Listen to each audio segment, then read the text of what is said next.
Hey, YouTube! Don't forget to hit the like button, thumbs up, and subscribe. This is my bulletproof buffer wall. Or as you walk into the storm shelter in case a 2x4 or something projectile is thrown through the door to keep from coming into the tornado room from hurting anybody. I am building this 4-inch thick concrete wall. It's a 2x4 wall.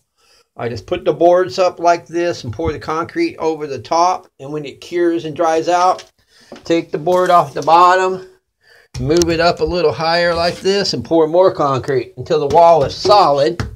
I'm going to paint this white to reflect light. Then I'm going to frame it in and put some shelves across this. I got to get the rest of this framed up. I've only got one bag of concrete, getting ready to go get a couple more. We're going to get the concrete poured up in here. It's got wet concrete in the wall drying now.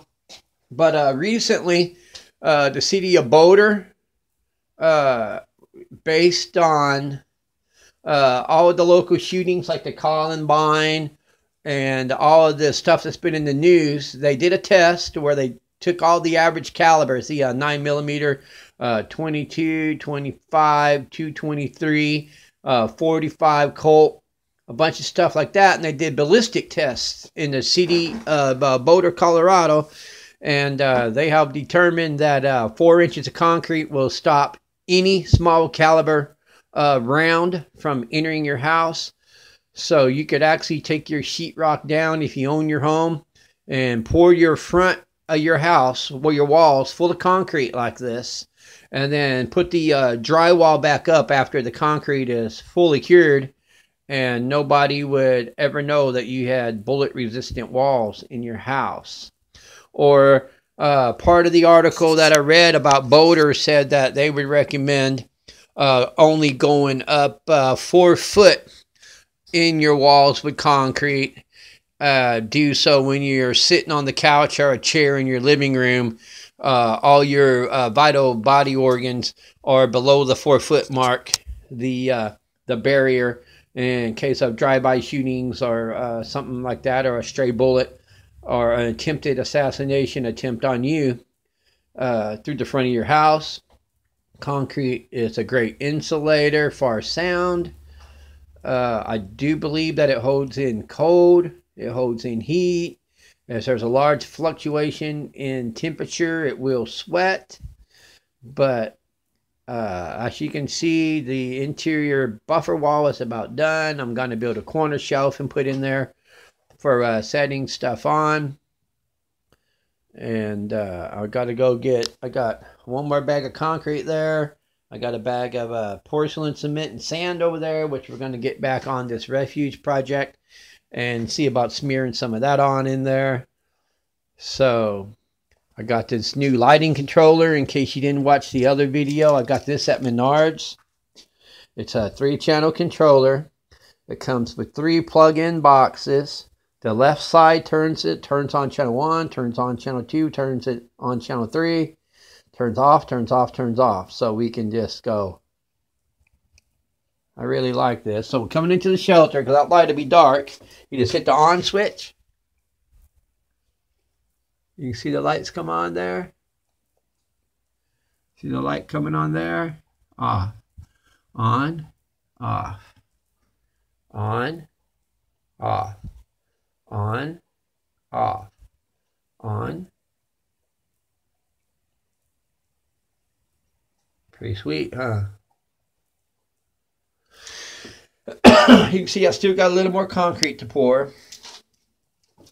But you can figure out how 1 cubic foot of concrete weighs approximately 150 pounds. That's a piece of concrete, 12 inches by 12 inches.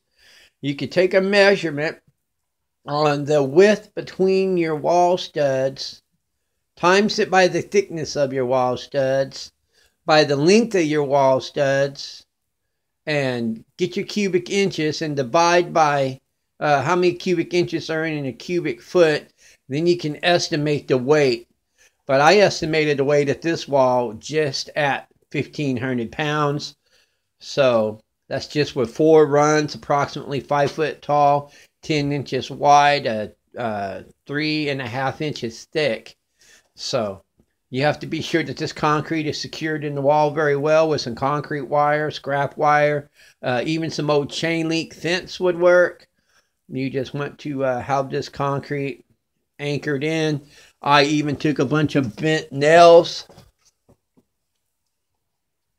and drove them into the 2x4s as well, because my wire here did not go all the way up. So I'm still looking for another piece of wire to put across the top of this, a couple pieces. That's how come I haven't filled that up with concrete yet. I want that reinforced a little bit better than the nails. I'd hate for this concrete to crack and fall out on somebody's foot someday. Even looking at the possibility of possibly getting some 3/4 inch and nailing back over this wall on both sides, but all in due time, right? Yeah, so let's go in here and take a look, see at what else I did. I got a battery-powered LED light switch right here to help light the way. You can see it comes in here pretty easy. A lot of these support beams have been moved. I did the 2x4 like one of my viewers and my engineer recommended, with a bracket on each one of these roofing trusses. There's a 2x4 there for added support. I took the metal pipe out that was here. I slid the bunk beds over 1 inch. Then I took the 4x4 out that was here and shifted it over here because I'm definitely going to leave this one, but I'm thinking about shifting this over to a 4x4 here. And then I was thinking about moving this 4x4 out to here, more towards the center. So I'd have 2 4x4s right here. And then that metal pipe would be out. Then this just a temporary brace. That pipe would be out. This basement jack would be out. And this 4x4 will be out. This pipe would be out. This would be 4x4, basically. All the way down the center here. With every other roofing stud would be a 4x4, because I want to leave room to get through them. And to walk, and to navigate, and to walk around. I have to get back a masonry drill bit, get back in this dark cast corner over here. This shelter needs some more fucking light in it. That's for sure. So that's a possibility. I may go get a shop light, a drill bit, and pop some holes in this and see if we can get it brightened up in here for these videos. If you'd like to see me brighten up these videos, thumbs up, baby. You know what I'm saying? You can see the refuge just coming along nicely. I haven't worked on it, nothing but a tool bench. You know, so paint all this white. Yeah, it's coming, it's going. I'm going to get off of here. I'm just wasting time jabbing and ranting and shit, but this is going to be quite nice. I'm going to utilize that corner when you walk in. I mean, you're never in it. You see what I'm saying?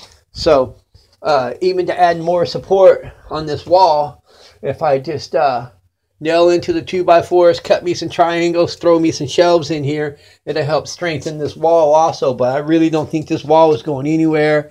It's definitely 22 not going to go through it. A 25 caliber is not going to go through it. A 32, a 38, 9mm, 40 caliber knock a big dent in the concrete, but it ain't going to make it through it. So if somebody was to get the door open and put an improvised firecracker or something in there, it's not going to blow the wall down very damn easy. It's going to have to be a really big firecracker. So this is to keep people from flinging something into the shelter that we wouldn't want in here.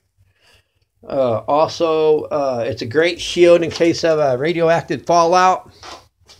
This door is coming out of here. We're going to put a simple steel plate lift door in the 2x4 frame here. That's only going to come up to about halfway between knee level and waist level, where we can drop it down and latch it into the concrete, and it'll be 1/2 inch steel plate.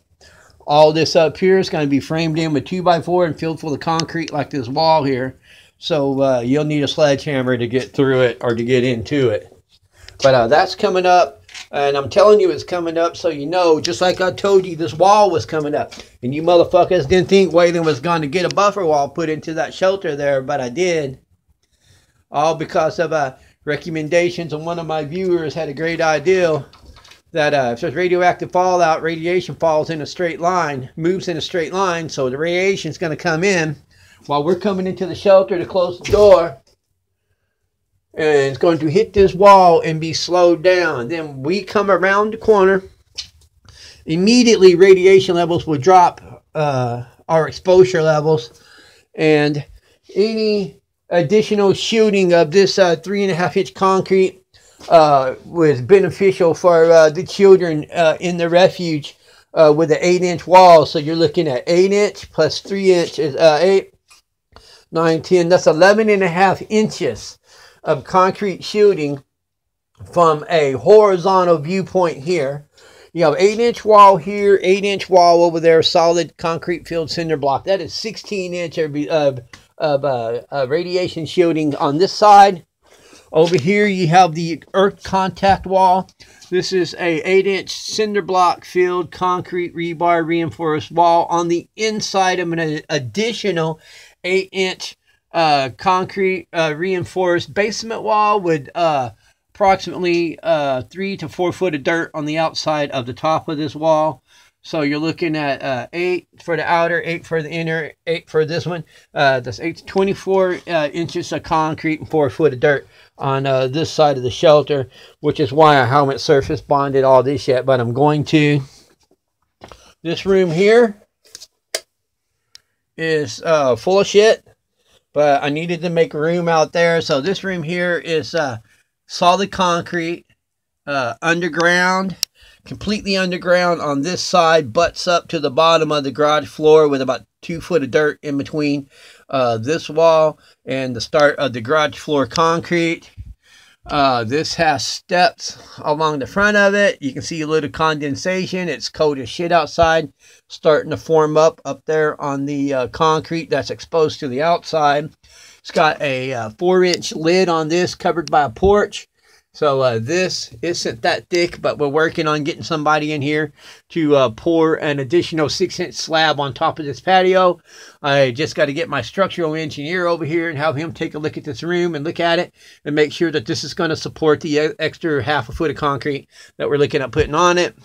This over here is an 8-inch exterior wall with 16-inch cap blocks mortared up on the outside of this. So this is 16 plus 8. That's a 24-inch concrete right there with 2 foot of ground coverage.